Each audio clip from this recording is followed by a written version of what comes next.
Juízes, capítulo de número 2, a partir do versículo 6.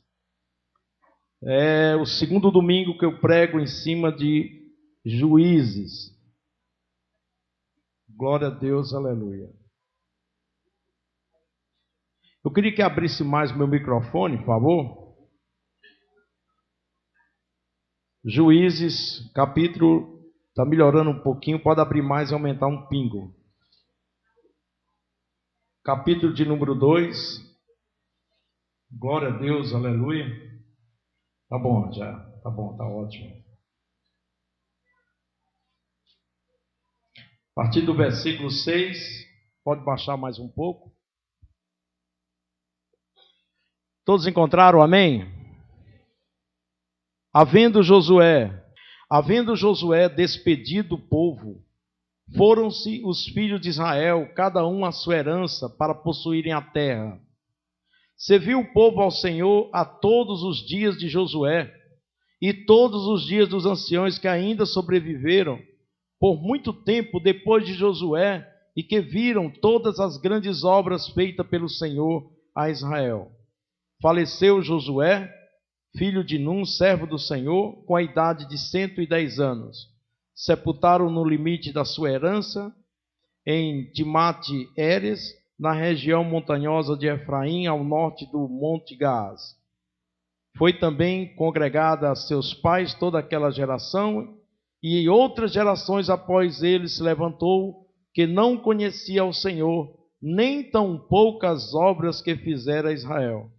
Então fizeram os filhos de Israel o que era mal perante o Senhor, pois serviram aos Balaíns. Deixaram o Senhor, Deus de seus pais, que os tirara da terra do Egito, e foram-se após outros deuses, dentre os deuses das gentes que havia ao redor deles, e os adoraram e provocaram a ira do Senhor, porquanto deixaram o Senhor e serviram a Baal e a Astarote. Diga misericórdia.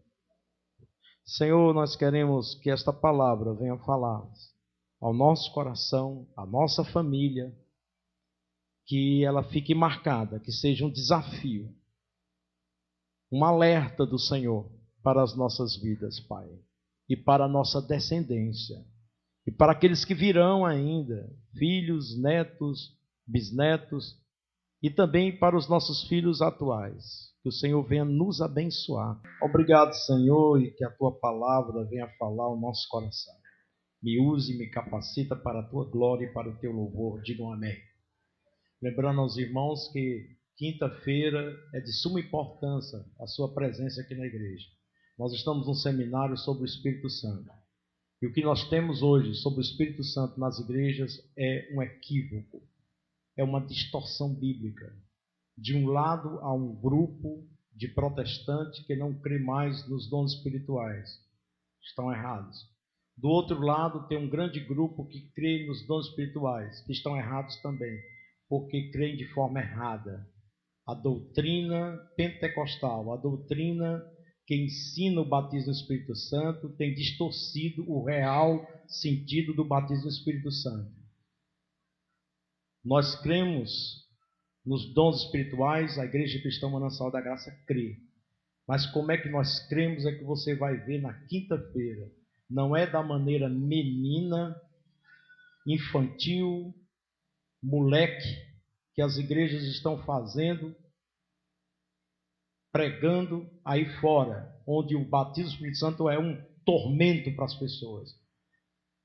É uma exigência que nem na Bíblia fala, e eles criaram homens, meramente homens, criaram uma doutrina em cima de algo tão santo que atormenta pessoas, que entristece pessoas e que fazem uma macaquice dentro do culto da igreja, umas meninices dentro do culto da igreja. Então nós vamos explicar direitinho o que é batismo no Espírito Santo, porque algo é tão lindo, tão sagrado, e que as igrejas fazem erroneamente. Essa visão está distorcida e nós vamos passar para a igreja biblicamente. Talvez como você nunca ouviu na sua vida, mas você vai aprender, que nós estamos aqui para aprender a palavra de Deus. Digo amém. Detalhes somente quinta-feira. Tá bom? Queridos, glória a Deus, aleluia. Nós vamos falar sobre a família nesta noite. E na família está incluso você. Você está incluso, porque você é família. Então a palavra de Deus hoje está direcionada a cada um de vocês. Amém? Cada um de nós. Eu quero começar dizendo que uma família que tem seus valores compatíveis à palavra de Deus, quando as suas decisões são tomadas à luz da palavra de Deus, torna-se uma família estável e feliz. Uma casa de bênção, como foi cantado hoje à noite. Para que seja o que foi cantado hoje à noite, para que aconteça, não é apenas pedir a Deus, Deus, que seja uma casa de bênção, Senhor, que minha casa seja uma bênção. Não é somente isso. Deus chega para você e diz assim, sim, o que é que você vai fazer para que sua casa seja uma casa de bênção? Porque eu tenho interesse que a sua casa seja a minha casa, seja eu habite na sua casa, na sua família. O interesse é meu. Antes de você ter interesse, o maior interesse é meu, porque eu amo as pessoas. Agora, o que é que você precisa fazer para que a sua casa, sua vida, sua família seja realmente algo cantado? Porque muitas vezes cantamos, oramos em vão. As nossas orações são muitas vezes hipócritas. São muitas vezes meninas, sabe? Sem nexo, sem base. A gente ora, mas que Deus que se vire para fazer. Mas nós não fazemos nada. Mas oração é parceria. É Deus e nós, em conjunto, os dois. Orar e ação, oração. Nós estamos juntos com Deus para transformar. Deus muda meu marido e é uma peste dentro de casa. Você está entendendo como é o negócio? Deus muda minha esposa, pois seja uma bênção para sua esposa. A partir do momento que você é uma bênção para sua esposa, você vai ver o mover de Deus na sua vida, na sua casa, o Espírito Santo operar de uma maneira poderosa na sua família e no seu lar. Diga amém. Glória a Deus, aleluia. Então, uma família que tem seus valores compatíveis à palavra de Deus, baseado nas diretrizes do Senhor, ela é uma família feliz. Uma meta saudável para uma família é conhecer a Deus, amar a Deus e servir a Deus. Vamos repetir? Uma meta saudável para a família é, em primeiro lugar, conhecer a Deus. Diga, conhecer a Deus. Segundo, amar a Deus. Terceiro, servir a Deus. Essa é a meta de uma família. Eu quero, pastor, que a minha família conheça a Deus. Sim, e como é que ela vai conhecer a Deus? Através da minha vida, eu vou ensinar os princípios de Deus na minha vida. Agora eu pergunto a você, eu só ensinar os princípios de Deus na minha vida e não viver, adianta alguma coisa? Se eu disser assim, não beba, e você beber, adianta alguma coisa? Se você disser assim, não prostitua, e se vive prostituindo, adianta alguma coisa? Então tem que começar com a minha vida.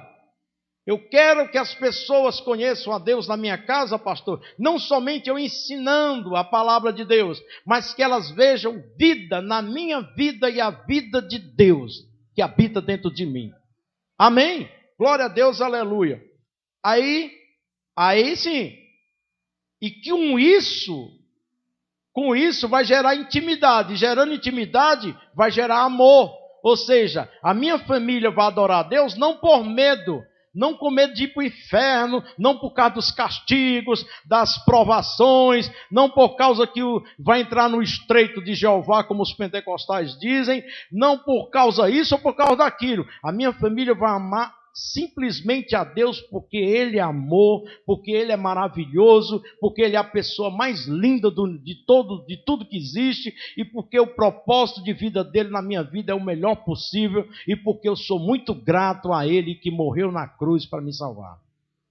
Eu vou servir a Deus porque eu acho que o projeto de Deus, eu tenho certeza, aliás, que o projeto de Deus na minha vida é o mais fascinante, é o mais lindo, é o que ainda brilha os meus olhos. Não tem um igual. Não tem nada superior que o projeto de Deus na minha vida. Diga amém. A partir daí, eu amo a Deus. E quem ama a Deus, o obedece. Quem ama a Deus não pode estar se lembrando direto o que tem que fazer, não. Faz naturalmente. Quem ama a Deus não precisa estar dizendo assim. Às vezes as mulheres têm esse problema de dizer para os homens assim: você não disse que me ama. Né? Fica exigindo, como fica dizendo assim: ei, eu te amo. Amanheceu o dia: ei, eu te amo, viu? Aí dá de tarde: eu te amo. Ei, eu te amo. O que se precisa, sabe o que é, mulheres? É ele vivenciar esse amor na prática diária com você. Amém, igreja? Glória a Deus. É ele provar que te ama, não apenas por palavras. Palavras é fácil, as pessoas enganarem as outras com as palavras. Dizer, eu vejo muita falsidade usando o nome de amor. Muita gente, eu amo, eu te amo, eu amo, eu te amo. E não ama nada. Porque não comeu uma saca de sal com ela ainda. Porque não conhece ainda totalmente. Porque ainda essa pessoa não feriu fortemente você. Para você dizer assim, mesmo ela me ferindo esses anos todos, eu a amo. Aí isso é amor. Mas amar por conveniências, amar porque há atrativos, porque tá bom demais, porque faz tudo o que você quer, isso é bajulação e não é amor. Amar é fazer o bem ao outro sem pensar em troca. Amar é eu me dedicar, eu amar aquela pessoa, mesmo ela sem ser essas coisas todas. Aí isso é amor. Porque amar quem te ama, amar quem faz só te faz bem, isso é barganha. Não é amor. Porque quem ama, é como nós pregamos uma vez, enche o saco. Quem ama se preocupa. Quem ama investe no outro. Quem ama inclui a outra pessoa no seu projeto de vida. Você tem um projeto. Ama tanto aquela outra pessoa, diz, eu quero que você faça parte desse projeto que eu criei para a minha vida e que você vai ter os mesmos direitos, os benefícios que eu vou ter. Deus criou o céu e a terra, diga amém. Fez esse projeto lindo, mas ele não quis ficar sozinho nisso. Ele amou o homem, e criou o homem, e colocou o homem para administrar. Isso é amor, diga amém. Glória a Deus, aleluia. Agora, querido, o que a gente percebe hoje em dia, nós sabemos que para que uma família seja uma bênção, tem que haver os princípios de Deus, mas tem umas coisinhas que a gente percebe. Por exemplo, a gente percebe que, infelizmente, existe muita gente religiosa que frequenta as clínicas de saúde mental. Endoidaram por causa da religião. Piraram.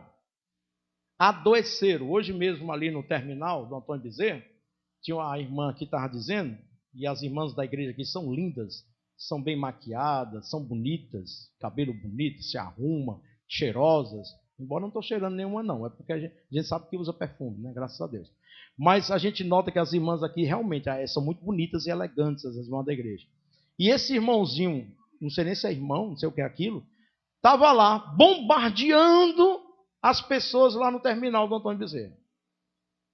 E olha que essas que dizem que são crentes, que usa assim, que está usando maquiagem, a irmãzinha passando lá. Né? E que de sair, aí começou a bombardear. Então, quem são essas pessoas? Débeis, adoeceram. A religião fez um mal desgraçado dessas pessoas. São doentes. Entendeu? Doentes. Bebilóides. Doidos. Loucos. Varridos. Só falta andar na Misterral com a Bíblia na cabeça, gritando, vai para o inferno todo mundo. Entendeu? Não tem juízo uma pessoa dessa, dizendo uma coisa dessa. É porque essa pessoa teve a infelicidade, o Raul não está lá perto, mas tudo bem, né, Raul? Vamos para cá, vamos continuar aqui. Cadê o Raul? Depois eu explico essa parte que não é boa, não. Amém? Então vamos lá. Tem muita gente bandida com nome bíblico, não tem? Acaba tá preso lá, como é seu nome? João Batista. Acaba matou 8, como é teu nome? Acaba tá preso, como é teu nome? Isaac. Como é teu nome, Israel? Entendeu, irmão? Alguma coisa esse cara ouviu na sua família que alguém botou esse nome, né? E com certeza botou esse nome porque leu na Bíblia. Mas com certeza não funcionou muita coisa que os pais queriam que funcionasse dentro de casa. Porque o cara ficou distorcido na vida. Glória a Deus, aleluia. Claro que não é necessariamente culpa dos pais. Por exemplo, a palavra do filho pródigo. O pai era bom, mas o filho deu a não prestar. Mas o pai era bom. Então não adianta querer culpar os pais, digo amém? Totalmente. Às vezes os pais têm culpa, sim, como nós vamos já ver. Mas tem casos que os pais não têm culpa de um filho endoidar. De um filho fazer tudo o que é errado. Não acertar na vida. Existe também nesta vida alguns bandidos com pais crentes. Tem ou não tem? Gente que está em presídio e a mãe é uma mulher de Deus. Ora direto. Uma mulher do Senhor, uma bênção do Senhor. Diga amém. Tem, isso acontece. E muito acontece. Observamos algo também bastante interessante. Hoje em dia, a maioria que se converte já tem família pronta. Já está numa fase adulta. O cara já entra na igreja, já está com a família, vem com os filhos, não sei o quê. A grande maioria é assim. Não é o caso aqui da Manancial, que a maioria é jovens, né, que se converte. Glória a Deus, aleluia. Mas amém. Aqui é a parte, a gente é sobrenatural. A gente é extraterrestre. Então, gente já na fase adulta. Queridos, é o seguinte. Temos algo importante para salientar nesta noite. A família, preste atenção, a família tem uma responsabilidade, sim, na formação espiritual de seus filhos e de sua casa. Diga amém. Glória a Deus, aleluia. Nunca vamos esquecer o seguinte. As coisas mais importantes da vida trazemos de casa, do berço. Eu elogiei recentemente não, meio ano passado e agora, recentemente, uma irmã, que é obreira dessa igreja, e ela é uma mulher muito submissa, respeitadora. E eu olhei para ela e disse assim, fulana, você é muito assim, você respeita muito seus pais, não respeita? Sim, pastor. Você tem uma reverência para os seus pais, não tem? Sim, pastor. Deixa eu fazer a segunda pergunta. No seu trabalho, você tem respeito pela direção lá do trabalho? Tenho. Quando você estudava, você respeitava os professores? Sim, pastor, respeitava. Então é por isso. Isso é de berço. Você é submissa aqui. Nas vezes que eu te chamei, atenção e tudo, e você soube ouvir e continuou firme, provou que você é uma mulher que traz de berço a sua educação. Aí não fica nada conflitante dentro da igreja. Porque hoje nas igrejas a gente tem muito, gente... Misericórdia. Né? Pensa aí, um povo armado, sabe? Um povo cheio de direito, povo com o nariz empinado, povo todo cheio de sei o quê. E ai de pavio curto. E ai de quem chegar perto. Ai de que o pastor? Quem é o pastor? Para se meter em alguma coisa. Quem é você? Você paga minhas contas? Já ouviu isso? Já? Entendeu? Quando eu olho que existe uma pessoa assim, primeiro, essa pessoa é rebelde. Essa pessoa nem com os pais respeita. Muito menos com o pastor da igreja. Que é a autoridade espiritual. Queira ou não queira. Você está predestinado a respeitar as autoridades espirituais e as autoridades também lá fora, como diz Romanos. Você não tem saída. Amém? Senão você não vai se dar bem na vida. Então, glória a Deus, aleluia. Percebemos na história da Bíblia também, e até hoje, que há um conflito de passagem da fé em geração em geração, ou seja, do pai para o filho e para o neto. Vocês vão ver agora, biblicamente, o conflito que há, e até hoje acontece, de passar essa fé, esse respeito, essa reverência a Deus, esse amor a Deus, para um filho e para um neto. Em Juízes, aqui, capítulo 2, que a gente acabou de ler, a gente observa que os netos de Josué deixaram a fé e adoraram outros deuses. Josué foi um homem de Deus? Um homem de Deus. E os filhos deles seguiram ali. Mas os netos se desviaram. Ou seja, até hoje, a gente convive com 3 gerações. Guardem aí. Primeiro, a primeira geração é a que serve a Deus. Amém? Vão pegando aí, viu? Vai precisar, já já. A segunda geração é que serviu a Deus. Ou seja, soube que seus pais serviram a Deus. E a terceira geração é que abandonou Deus. Não quer saber mais de Deus, nem anda com Deus. Então presta atenção. A primeira geração conhecia Deus e as obras de Deus. E foi testemunho do que Deus tinha feito na história de Israel. A segunda geração cria em Deus, porque os pais já estavam tão próximos dele, falaram de Deus, eles criam em Deus. Mas não foi testemunha da história de Deus, não tiveram vivência com esse Deus. Apenas ouviu falar que o pai falou. Mas eles mesmos não tiveram esse destaque todo. Não tiveram essas experiências que seu pai teve com Deus. E a terceira geração nem conhecia mais a Deus. Por quê? Porque a segunda geração era café com leite, era meio termo. Então nem se preocupou muito em passar, porque nunca viveu mesmo com Deus assim, teve experiência e não passou para os seus filhos. E o que é que aconteceu? Essa terceira geração abandonou Deus. Não via nada, como eu acabei de dizer, não via na vida deles uma vivência com Deus, então não crê mais em Deus, não seguia Deus. Foi o que aconteceu aqui em Israel. A primeira geração, vamos dar o nome de o grupo do compromisso. Amém? Que é aquele grupo, como Josué era. Josué tinha compromisso com Deus e viveu com Deus. Amém? A segunda geração é o grupo da mistura. Meu pai era, mas eu não sei nem se eu sou. Eu sou. Entendeu? Está todo perdido. E o terceiro grupo, a terceira geração, é a da crise. É a da crise mesmo. Essa daí já está desviada, já não está mais com nada aí com Deus. Ou seja, toda vez que você tiver uns pais que servem a Deus e que tem testemunha da vida com Deus, você é o grupo da primeira geração. Amém? Essa de Josué é o grupo do compromisso. Geralmente, primeira geração, esse grupo, vai ter filhos que irão crer em Deus. Lógico, nasce ali ouvindo sobre Deus. Um pai com compromisso com Deus, a mãe com compromisso com Deus, com certeza esse filho vai acreditar vai pelo menos saber que Deus existiu. E não quer dizer que todos vão seguir a Deus, mas pelo menos eles vão entender que Deus existe, que existe um Deus.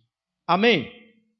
Eles verão o testemunho dos pais fortemente e isso vai influenciá-los a conhecer Deus e o desejo de servir esse Deus. Puxa vida, meu pai tem tantos testemunhos, meu pai tem uma vida tão linda, meu pai é tão assim, íntegro, meu pai é um homem de tanta fé, meu pai é um homem que eu pego ele sempre de joelhos, meu pai, puxa vida, isso vai marcar o filho. Amém, igreja? Glória a Deus, aleluia, amém? É como um pastor que se desviou e contando para o outro pastor, isso é uma coisa que me fez voltar para Deus, foi que quando eu era um pastor que se desviou, não, o pastor que quando era rapaz se desviou, e hoje ele é pastor, e ele disse que quando ele era rapaz, ele se afastou, o pai dele não disse nada, só chorou, e ele ia para as festas, ia curtir esse mundão, entre aspas, curtir, que é só maldição, só desgraça. Mas o pai dele todo dia orava por ele. Todo dia dobrava os joelhos e chorava por ele. Uma vez, glória a Deus, aleluia, esse rapaz, esse pastor, quando era rapaz, estava numa festa e ficou incomodado lá no meio da festa. Uma voz dizia, volta, sai daí. E ele, sem entender, e ele sentiu mal, chegou para os colegas e falou, vamos embora. O que foi? Não sei. Não estou me sentindo bem. Então vá. Ele disse que quando chegou na casa dele, ele foi entrando e olhou, que ele nunca tinha visto. Ele sabia que o pai orava, mas ele nunca tinha visto. Quando ele entrou calado ali e olhou, eram 3 horas da madrugada. Onde é que o pai dele estava? de joelhos, orando, chorando na presença de Deus. Senhor, traz meu filho para minha casa. Traz meu filho de volta. Traz meu filho de volta. Traz meu filho de volta, Senhor. Só dizia isso e chorava. Quando ele viu aquilo, ele disse, meu Deus. Aí ele se prostra ali mesmo, abraça o pai. Diz, pai, eu estou de volta. E ele diz que depois daquele dia, até hoje, tanto que ele é pastor hoje, nunca mais ele desistiu do evangelho. Porque ele viu o exemplo dentro de casa. Amém? Às vezes os discursos não adianta muito não, sufoca até. Mas a prática, o amor, a oração, a fé, a dedicação, Deus honra poderosamente. O provérbio diz que Deus tem o poder de inclinar o coração do rei. O que é inclinar o coração do rei? Se esse teu familiar não está seguindo a Deus, está por outro caminho, não tem nada maior que o poder da oração. Tudo é possível àquele que crê. A oração chega lá e ele não tem poder de resistir à voz do Deus Todo-Poderoso. Amém? Este é o Deus do impossível. Mas, pastor, mas lá em casa, a minha filha, o meu filho, não tem mais jeito não. Você nunca diga isso. Com Deus, tudo há jeito. Agora, até lá, seja uma bênção para sua filha. Seja uma bênção para o seu filho. Seja uma bênção para a sua mulher. Seja uma bênção para o seu marido. Demonstre o caráter de Jesus dentro da sua casa. Amém? Não sufoque, mas ame. O amor supera todas as deficiências, todas as coisas. O amor é maior do que todas as coisas. Amém, irmãos? Vence todo o mal. Diga glória a Deus. Glória a Deus, aleluia. Eu quero dar exemplos da Bíblia ainda. Abraão. Abraão foi um homem de Deus? Abraão foi chamado o quê? Na Bíblia Sagrada, em Hebreus. E também ele foi conhecido como amigo de Deus. Foi uma bênção. Teve experiências com Deus ou não teve, Abraão? Grandes. Agora ele teve um filho chamado Isaac. Estou testando aqui. Glória a Deus, aleluia. Isaac. Quem foi Isaac? Se você pesquisar na Bíblia, o cara não tem expressão nenhuma. Expressão nenhuma. Um cara apagado. Esse é o cara da segunda geração. Ou seja, o pai tinha experiência com Deus, ele acreditava em Deus, porque afinal de contas Abraão é Abraão, né? Palavra de Deus demais, mas ele não tinha uma vida assim com experiências grandes com Deus, com nada com Deus. Apenas só filho de um pai que crê em Deus. Veja, Isaac, ele foi um cara manipulado pela mulher. Homens, cuidado.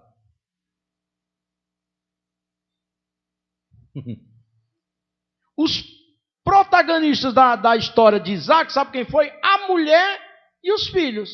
Quando a gente vê a história de Isaac, a gente vê mais o quê? A mulher manipulando ele e Jacó e Esaú. É isso que destaca na vida de Isaac. Entendeu? Ele é a geração do café com leite. Misturado. Não sabe nem se é mais café ou se é leite, se é café, é os dois juntos. Meu pai era, eu sou, né? Porque meu pai era, eu conheço, porque meu pai... Você já viu uma pessoa que só conta experiência dos outros, mas não tem experiência com Deus, né? Meu pai é um homem de oração, minha mãe também. E você? Não, eu estou falando do meu pai e da minha mãe. Mas você, como é? Não, peraí. É igual o Russell Shedd, dos maiores teólogos do Brasil e do mundo. O doutor Russell Shedd, ele disse que vinha aqui para Fortaleza para pregar, entrou, pegou um táxi, aí ele olhou, aí o motorista do táxi, doutor Russell Shedd. Aí ele, oi meu irmão, você é crente? Sou, pastor, lavado e remido pelo sangue de Jesus. Eu disse, glória a Deus. Ele disse, amém, querido. Ele bem simples, humilde. Ele disse, meu irmão, como foi o culto ontem? Pastor, o culto foi uma benção. Foi mesmo, irmão, como foi o culto? Foi benção, foi uma benção, pastor, pense no culto abençoado, foi, e foi que o pastor pregou. Pastor, o culto foi uma benção. Sim, meu irmão, mas qual foi o tema da mensagem? Qual foi o conteúdo da mensagem? Qual a base da mensagem que foi? Qual foi o desafio que você recebeu na mensagem quando saiu do seu culto? Pastor, foi uma benção o culto. Hoje existe muito, como foi o culto. O cara diz, foi uma bênção, foi que pregou o irmão. Não sei não, mas só sei que foi uma bênção. Foi legal, entendeu? É a turma do Isaac. Tem ou não tem gente assim? Então Isaac, a segunda geração, era apenas filho do grande pai Abraão, amigo de Deus. E também foi pai, e ele também foi pai de um grande filho. Olha como é que ele era, meio termo. Ele teve um grande pai e teve um grande filho, que foi Jacó, que se transformou em Israel, que é o povo de Deus. Diga amém. Glória a Deus, aleluia. Ou seja, seu pai e avós dos meninos foi o que marcou. Depois seu filho Jacó, mas ele mesmo foi apenas uma passagem, sem muita expressão na vida. Esse pai, mais ou menos, teve um filho em crise, que é a terceira geração. Quem foi o filho de Isaac que tinha crise demais? Diga que foi Jacó, que você vai acertar. O que quer dizer o nome Jacó? Enganador. O cara era cheio de crise, meu Deus. O cara era cheio de problema. Mamãe, ajuda aí, mamãe, para eu pegar aqui a primogenitura. Mamãe, engana papai aí, para poder dar certo. Aí lá vai a mulher enganar. Entendeu? Aí começa aquela bagunça. Era um cara em crise, Jacó.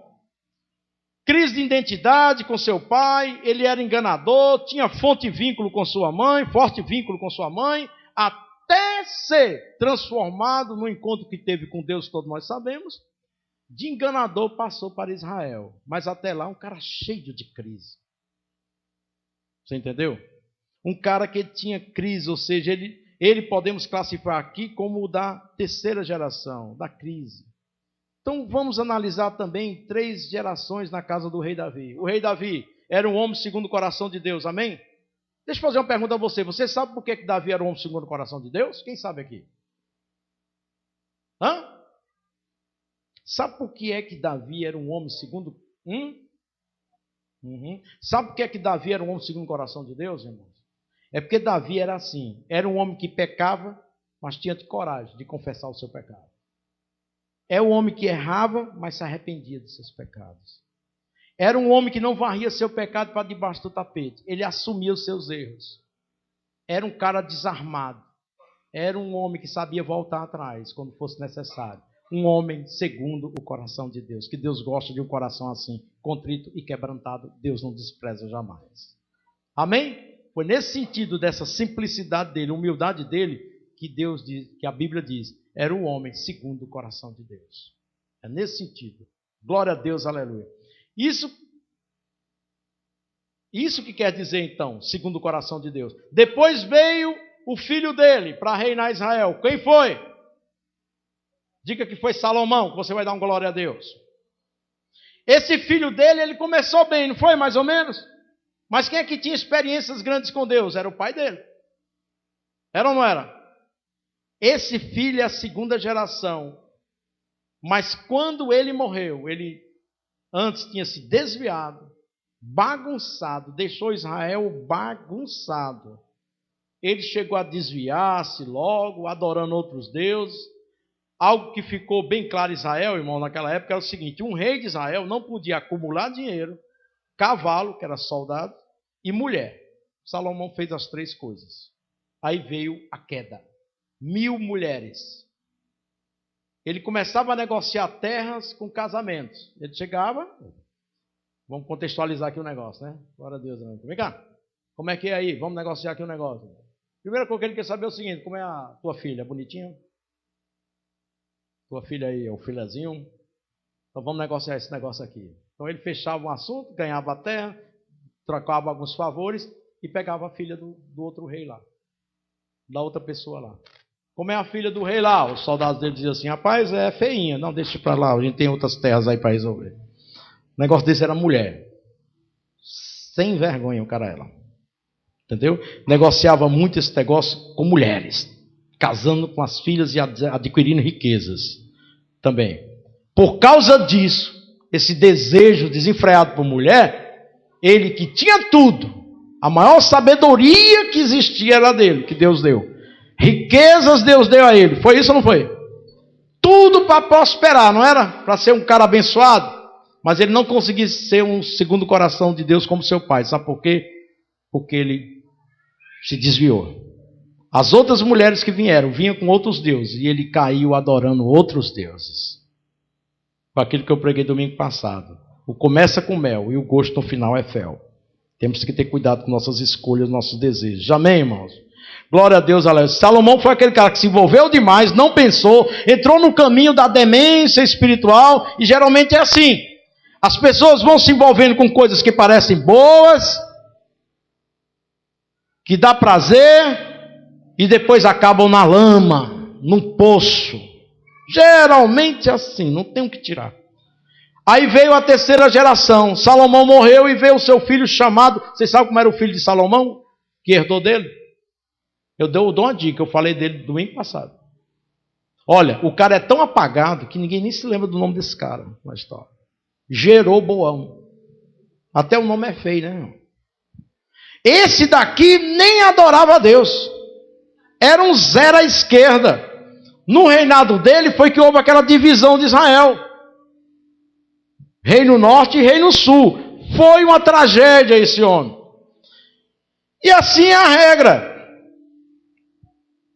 Três tipos, a Bíblia fala de três tipos de pessoa. Tem o homem espiritual, o homem carnal e o homem... Ai meu Deus, pelo amor de Deus. Não, vamos lá. O apóstolo Paulo ensinou isso, irmão, pelo amor de Deus. Vocês estudaram escola bíblica dominical? Quem estudou aqui na escola bíblica? Quais são os três tipos de homens que o apóstolo Paulo cita que há? O homem espiritual, o homem carnal e o homem natural. Quem foi a Felizarda? Levante a mão, quem foi que falou natural? Lá atrás.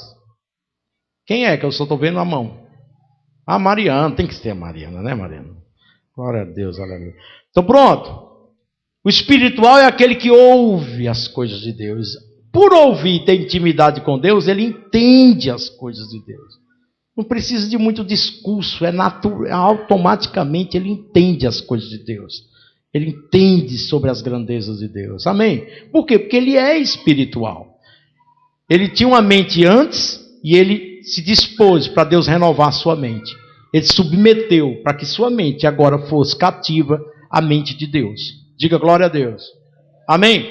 O carnal é que quer fazer os desejos da carne. O carnal, sabe qual é? Aquele que chama palavrão. Ainda bem que crente não chama palavrão, né, irmão?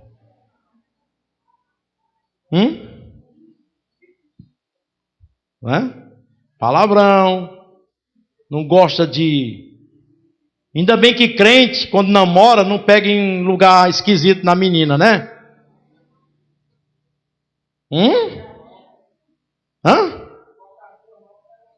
Ixi, já quer cortar a mão dos meninos. Você entendeu?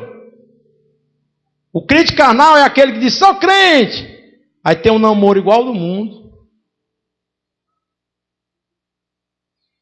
Né? Igual do mundo. E o que sabe o que é uma coisa que eu fico chateado? É que esses crentes carnal, eles são doidos. São doidos. Eles sabem o que é que eles fazem? Se tiver um de vocês pecar, o crente carnal vai te julgar, tu sabia? É doido. Tá vendo? Aquele irmão em pecado. E a cãozinha transando com o namorado direto. É doido ou não é uma peste dessa, irmão? Não é? Só pode ser doido, maluco, uma coisa ruim dessa. Tira a trava do olho, não foi isso que Jesus disse? Julgar os outros é ligeiro e podre que são danado. Fazendo tudo errado e julgando o outro. Esse é o crente carnal, sabe? Que vive uma vida, que nem crente é, né? Mas está na igreja. Na igreja tem o carnal, tem o espiritual e tem o natural. O natural qual é? Que não está na igreja, ele não crê em nada.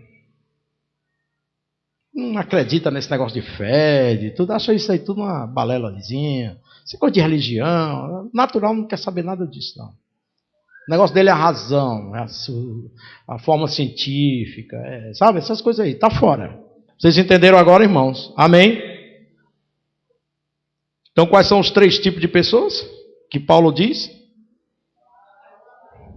Eu me preocupo que vocês saibam, porque vocês não sabiam disso. Por exemplo, o que tem inveja dentro da igreja é um crente carnal. Carnal. Olha o que é que diz Deuteronômio, não precisa abrir. por favor. Deuteronômio capítulo 6. Ele diz assim: ouça, ó Israel, o Senhor Deus, o nosso Deus é o único Senhor, diga amém. Ame o Senhor, seu Deus, de todo o seu coração, de toda a sua alma e de todas as suas forças. Que todas essas palavras que hoje lhe ordeno estejam em seu. Se não tiver aqui, adianta? É só entendimento intelectual. Se não tiver no coração, não adianta nada. Você tem que guardar onde? No coração. Glória a Deus, aleluia. Vejam, queridos, eu estou pulando aqui para encerrar. 2 Timóteo capítulo 3, 14. Paulo diz assim a Timóteo: quanto a você, porém, permaneça nas coisas que aprendeu e das quais tem convicção, pois você sabe de quem o aprendeu. Quem foi que ensinou essas coisas a Timóteo? Quem foi que... Ele diz assim, Paulo: porque desde criança você conhece as sagradas letras, que são capazes de torná-lo sábio para a salvação, mediante a fé em Jesus Cristo. Timóteo, continua do jeito que você aprendeu, na sua casa, com a sua família. Isso, Timóteo, te torna sábio para a salvação, mediante a fé em Cristo. Sabe quem eram essas pessoas? 2 Timóteo, capítulo 1, versículo 5, responde: recordo-me da sua fé não fingida, que primeiro habitou em sua avó, Lóide, e em sua mãe, Eunice, e eu estou convencido que também habita em você, diga amém. A gente aprende o quê? Nós ensinamos o que sabemos, mas nós geramos o que somos. Amém? Nós ensinamos o que sabemos, mas nós geramos o que somos. A avó dele, a mãe dele era. Sabia, mas era. E gerou um filho, Timóteo. Um menino de Deus. Sábio para a salvação. Diga glória a Deus. Guarda isso no teu coração. Vamos guardar no nosso coração, aliás. Glória a Deus, aleluia. Presta atenção. Essa experiência de passar a experiência com Deus de geração é passar o que a gente é. É o que a gente é. Sabe por que eu amei as Escrituras? E até hoje estudo as Escrituras e leio as Escrituras. E amo as Escrituras. E tenho paixão pelas Escrituras. E estudo a Bíblia todo dia, toda hora. Sabe de quem eu aprendi isso? Todo dia de manhã. A minha irmã está ali e a minha sobrinha está ali que vão confirmar. Todo dia de manhã, mamãe estava com a Bíblia desse tamanho. Não era, Francisco? Desse tamanho. Ali. Diante de Deus. Lendo as Sagradas Escrituras. Os filhos passavam e via ela ali e admiravam. Muitas vezes eu sentava na cama e dizia: mamãe, por que é que isso? Mamãe respondia tudo ali para a gente. Ali criou uma vontade para eu ler também as Escrituras. Acabei me tornando um pastor. Amém? Ou seja, o exemplo da gente é que vai marcar os nossos filhos. É que vai fazer um atrativo para eles. Vai ser uma ajuda muito grande para eles serem alguma pessoa na vida. Diga amém. Com Deus. Glória a Deus, aleluia. A segunda geração já é diferente. É aquela que pede para a mãe orar, mas não ora. Tem gente assim? Mamãe, ore por mim. Sim, meu filho, eu vou orar, mas não pode orar não. Não, ore por mim. É aquele que quer carona. A segunda geração é aquela turma da carona. Irmão, ore por mim. Irmão, ore por mim. Né? Irmão, fala o seguinte: estuda a Bíblia por mim, pronto. Vai chegar o ponto que ela vai dizer: irmão, vá para o culto por mim. Tem gente que só abre a Bíblia quando vem para o culto, para o pastor explicar. Tem ou não tem assim, irmão? Tem não? Ah, tá, que eu estava pensando que eu estava ficando doido. Aprendam o seguinte, glória a Deus. Ela pode até ensinar a Bíblia, mas não significa que cresceram conhecendo a Deus. A história eles sabem, mas não conhecem o Deus da Bíblia. Amém? Diferente da primeira geração que tem vida com Deus. Portanto, a gente gera o que somos, não o que sabemos. Por exemplo, saber ética é uma coisa, vivenciar ética é outra. O que Paulo via em Timóteo era a fé não fingida, e que herdou da sua avó e da sua mãe. Ficou no coração, interioridade. Não é o que conhecemos, mas é a palavra de Deus que está encarnada, interiorizada dentro de nós. Diga amém. É o que Deuteronômio diz, crava no teu coração. Ou seja, uma coisa é o culto doméstico. Ou seja, não adianta você fazer um culto devocional na sua casa, não fazer um culto doméstico na sua casa, quando termina o culto doméstico na sua casa, o telefone toca e você diz, seu filho, diz que eu não estou. Deu para entender? Amém? Seu filho, ele quer ver coerência naquilo que você fala e naquilo que você faz. Diga amém. As pessoas querem ver coerência naquilo que você fala e naquilo que você faz. Os namorados querem ver coerência naquilo que a namoradinha fala e no que ele pratica, com o que ele faz. Diga amém. Não adianta só dizer assim, Mo, eu te amo. Você tem que provar na prática que ama. É melhor você provar diariamente que ama do que só ter palavras e não amar coisa nenhuma e não ter prática. Amém? Glória a Deus. Está como aquele pai que viu dois filhos brincando e pede, vem cá vocês dois, vocês estavam brigando? Não é assim não, rapaz. Pede perdão ao outro, aí pediram. Dobra o joelho aí, vamos orar. Ora aí, meu filho. Aí o menino diz, Senhor, que eu nunca mais fique brigando com minha irmãzinha. Como papai e mamãe só vivem brigando. Matou, não foi, irmão? Matou mesmo, não foi? Cuidado, os filhos querem ver coerência. Um pastor visitou. Ontem eu disse na mesa lá da galinha caipira. Pro Batista e para Lena. Glória a Deus. Não adianta. Ai meu Deus, fui falar nisso agora. Desviou totalmente minha mente, meu coração, minha vida agora. Glória a Deus, aleluia. Está amarrado, em nome de Jesus, está amarrado, está amarrado. Volta, Fábio, o programa onde tu estavas. Então vamos lá. Deixa a galinha caipira, sai! Em nome de Jesus. Pronto, voltando. Deixei a galinha de lado. Era cabidela e ao molho lá. Voltei de novo para a galinha caipira. Volta, Fábio! Glória a Deus, aleluia. Aí disse que chamou o pastor. Convidou o pastor. Aí o menino viu o pastor. E o pastor sentou. Aí o menino, olha, ficou olhando assim de cabeça para baixo. De lado. Foi lá por detrás dele, olhou. Voltou a cabeça. E menino tem a mania de se abaixar assim que eu não consigo e ver do lado de baixo para lá, né, irmão? E ficou olhando do jeito, e o pastor todo sem jeito. Aí o pai olhou e viu que o menino com aquela presepada, já está indo. O filho com aquela presepada toda. Menino, para de ficar olhando assim pro pastor. Eu disse, não, pai, eu estou aqui procurando a outra cara, que o senhor disse que ele tinha duas caras.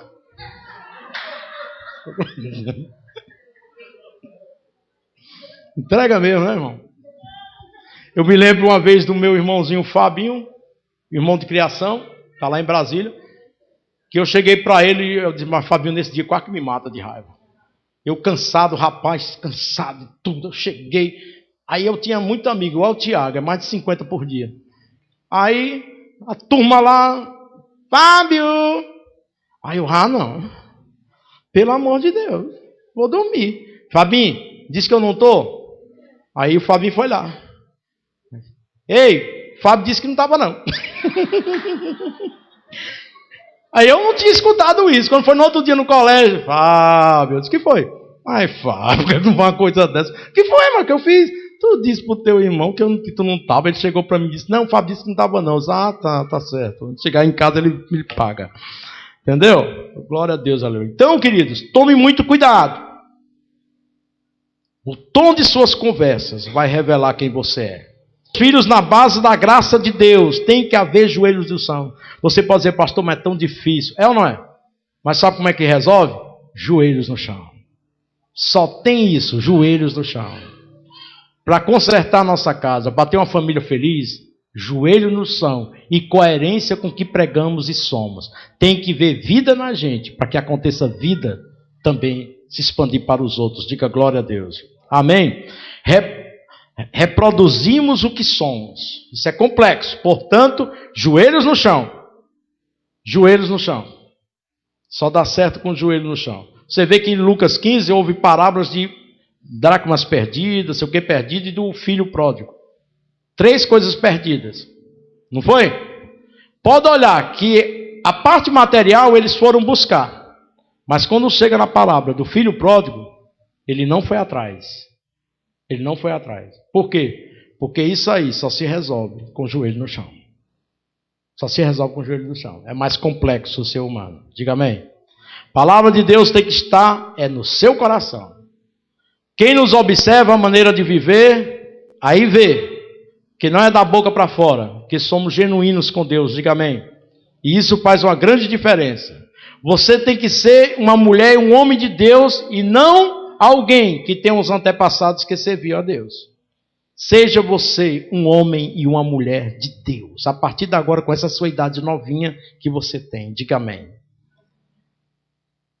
Agora eu pergunto, para encerrar. Que cadeira você está sentado? Do compromisso? Da mistura? Ou da crise? Sente na cadeira do compromisso com Deus. Diga amém. Aqueles que Jesus vai perguntar um dia: você me ama? Aí você vai dizer: sim, Senhor, eu te amo. Há um relacionamento meu contigo. Não adianta você louvar aqui, não adianta você pregar, nem tocar, ou dançar, ou representar no teatro, ou qualquer outra coisa. Se não ter vida no altar de Deus, tudo é falsidade e, olha, irritação diante de Deus, porque o altar é do Senhor. Não adianta ter vida dupla, viver em duplicidade, isso é hipocrisia. Não adianta você passar uma coisa que não é. Por quê? Porque todo mundo vai ver que você não é. E você vai atrapalhar um processo de muita gente se converter e estar com Deus por causa de você. Não seja a pedra de tropeço na sua casa, na sua família. Todo mundo quer ver seus familiares aqui salvos? Então tem que eles verem em você a salvação. Fruto da salvação. Fique em pé na presença do Senhor. Eu queria que nós vamos orar pela família. Tem uma canção que a Dini vai cantar. Preste bem atenção, que eu me lembro do meu pai, Manuel Ferreira da Silva. Glória a Deus, aleluia. Essa canção do Padre Zezinho diz assim, que é Utopia, que é uma das canções mais lindas que já foi feita por um ser humano. Ele diz que, tem uma parte que ele diz assim, que todos vocês conhecem aqui. Faltava tudo, mas a gente nem ligava. O importante não faltava, seu sorriso, seu olhar. Lembra? Faltava tudo. Podia estar faltando alguma coisa, mas o sorriso do velho a gente se lembra. Mas aquela tranquilidade do velho a gente se lembra. Do velho da gente, dos pais da gente, passando aquela fé. Hoje eu estava dizendo, nunca é tarde para recomeçar a ensinar coisa para as pessoas que estão ao nosso redor, diga amém. Hoje eu estava lá em casa, eu disse, pessoal, hoje o almoço é canja. Eu achei uma coisa bonita no teatro, nos meus filhos, na noite. O Wesley já ia almoçar lá mesmo, no trabalho dele. O Tiago disse, não vou querer não, vou atrás de uma amiga aí comer outra coisa. Aí eu olhei para ele e disse, olha, uma coisa eu aprendi dos meus pais. Vou passar para vocês, você passar para os seus filhos, neto e bisneto. A gente come o que tem. A gente não pode estar na cabeça que só quer comer o que quer. Muitas vezes nós vamos ter que comer o que existe no prato da mesa. É assim que seus pais ensinaram também, amém? A gente não pode estar pensando assim, só o que nós queremos. A gente tem que aprender a conviver em toda e qualquer situação. Ele não disse nada, ficou caladinho. Aí a avó, como vó, né? Vai, meu filho, a canjinha que eu fiz. Aí ele sentou e comeu a canja. Amém? Aí eu olhei para a Ana Lídia, acabei de dizer para o Tiago, nessa canja tem uns cheiro verde. Ou seja, nem tudo é repetir tudo que disse a ela. Então coma junto essa canja com cheiro verde, meu filho. Porque vai ter um dia que você vai ter que comer cheiro verde, você vai entender porque tem que comer cheiro verde.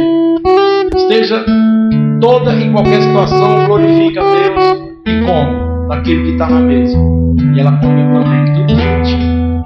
Amém? Eu fiquei muito feliz por esse pequeno detalhe.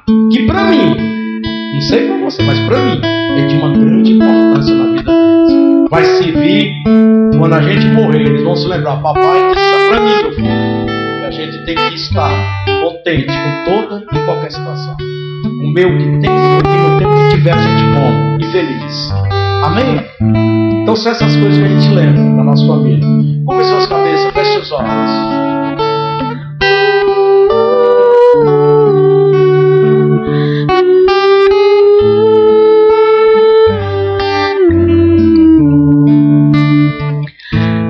Muitas coisas do meu tempo de criança, guardo vivo na lembrança o aconchego do meu lar. Vamos fazer o seguinte, aguarde só um pouquinho, por favor, tanta já.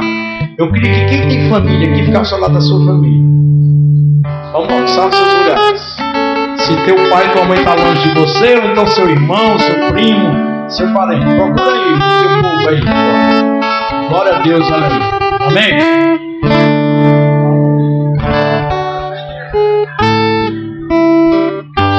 Calma aí que tem a segunda parte. Aí não se preocupou, calma. Mulher, né? Agora tem a segunda parte. Qual é a segunda parte? É você que está sem familiar aqui. É ou não é? Tem alguém aqui que está sem seu familiar? Levante a mão. O que é que você vai fazer agora? Você vai se juntar com quem já tem a sua família aqui. E com fé, Deus vai te honrar. Faça o que foi dito hoje à noite, que você verá aqui tua família junto um dia.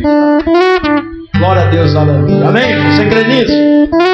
Você vai estar ao lado dessas pessoas e vai dizer assim: aqui é um dia que a minha família vai estar aqui ao meu lado também. Você crê nisso? Pois pratique na sua casa os princípios de Deus. Seja uma testemunha viva de Deus, para que possa contagiar as pessoas que estão na sua casa. Amém?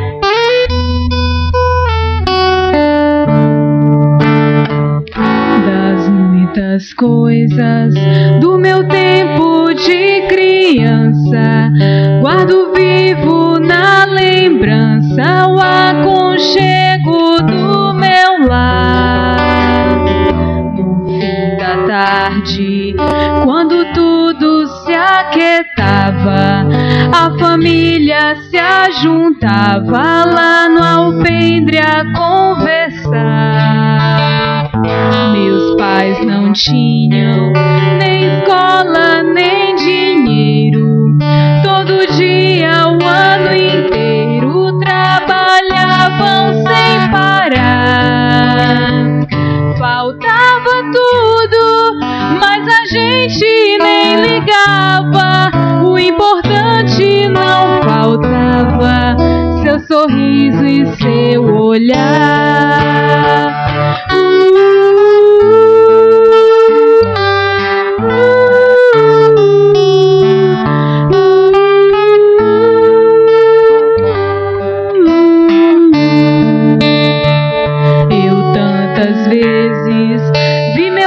Chegar cansado, mas aquilo era sagrado. Por ele apagava e perguntava quem fizera estripulia, e a mamãe nos defendia e tudo aos poucos se ajeitava. O sol se punha e a viola alguém trazia. Todo mundo então pedia pro papai cantar com a gente. Desafinado, meio rouco, voz cansada, ele tocava 1000 toadas, seu olhar ao sol poente.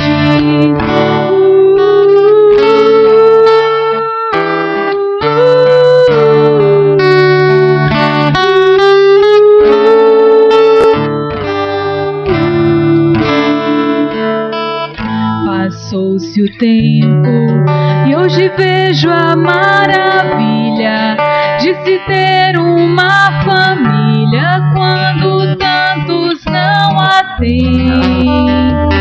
Agora falam no desquite deixou no divórcio.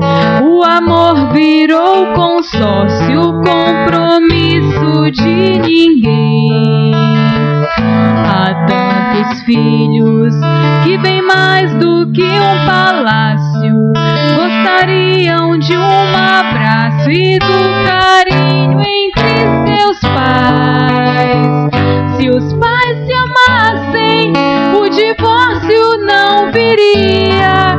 Chamam isso de...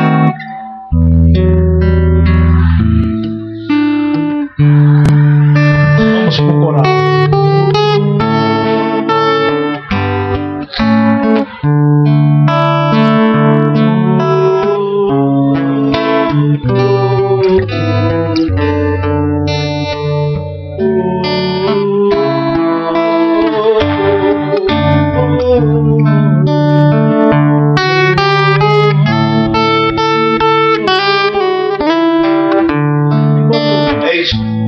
Solo, essa versão, esse eu creio, vai lembrar um dos pais da gente, quando ele é pequeno, faz a gente dormir, ninar, a canção de lembra, eu creio que todos vocês, eu espero até, que todos vocês esperam essa experiência, com certeza esperam, de o pai colocar, a mãe colocar, o bebê aqui e cantar.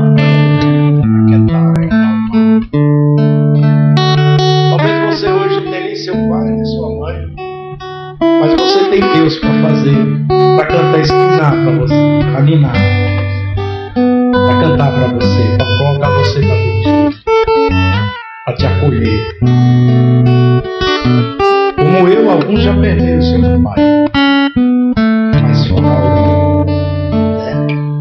mas de vez em quando Deus nos visita e faz a gente sentir a presença de um pai verdadeiro. Alguns aqui perderam sua mãe, mas Deus é esse Deus que supre as nossas necessidades. Talvez aqui tem pessoas que perderam seus filhos, ou então perderam não somente na morte, mas também da comunhão, se afastaram, estão desligados de você. Vocês queriam tanto que eles estivessem próximos. O Senhor é o Deus que supre todas as nossas necessidades. Eu creio que essas lágrimas que vocês estão derramando, Deus vai honrar cada gota dela. Cada lágrima derramada em Salmo 56, verso 8, diz que Deus está recolhendo